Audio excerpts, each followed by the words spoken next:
Ito pala ang kasaysayan ng Stampede sa WOWOWI programa ni Willie Revillame.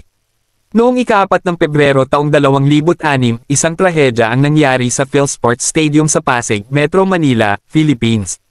Isang crowd crush ang naganap habang libu-libong tao ang naghihintay sa labas ng stadium para makalahok sa unang anibersaryo ng noontime variety show na WOWOWI na pinangunahan ni Willie Revillame. Ayon sa mga ulat, ang mga sanhi ng Stampede ay ang malaking bilang ng mga tao na naghihintay sa labas ng stadium, na umabot sa 30,000, at ang hindi sapat na paghahanda ng mga organizer. Ang mga tao ay naghihintay ng mahabang oras para makalahok sa programa, at nang biglang inanunsyo ng mga staff ng ABS-CBN na tanging ang unang 300 tao lamang sa linya ang makakalahok sa isang bahagi ng programa, nagkaroon ng kaguluhan. Ang Stampede ay nagresulta sa pagkamatay ng 73 katao at pagkakasalante ng mahigit 400 katao. Ang mga biktima ay karamihan ay mga kababaihan at mga matatanda. Ang insidente ay nagdulot ng malaking pagkabigla sa bansa at nagdulot ng mga pagbabago sa mga patakaran sa pagdaraos ng mga malalaking pagtitipon.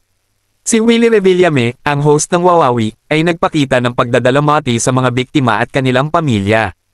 Ang ABS-CBN, ang network na nagpapatakbo ng WOWOWI, ay nagbigay ng tulong pinansyal sa mga biktima at kanilang pamilya. Ang mga biktima at kanilang pamilya ay nakaranas ng malaking trauma at pagkawala.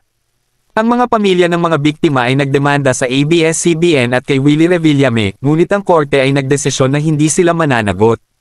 Ang Stampede sa WOWOWI ay isang trahedyang hindi malilimutan at nagdulot ng malaking pagbabago sa mga patakaran sa pagdaraos ng mga malalaking pagtitipon sa Pilipinas.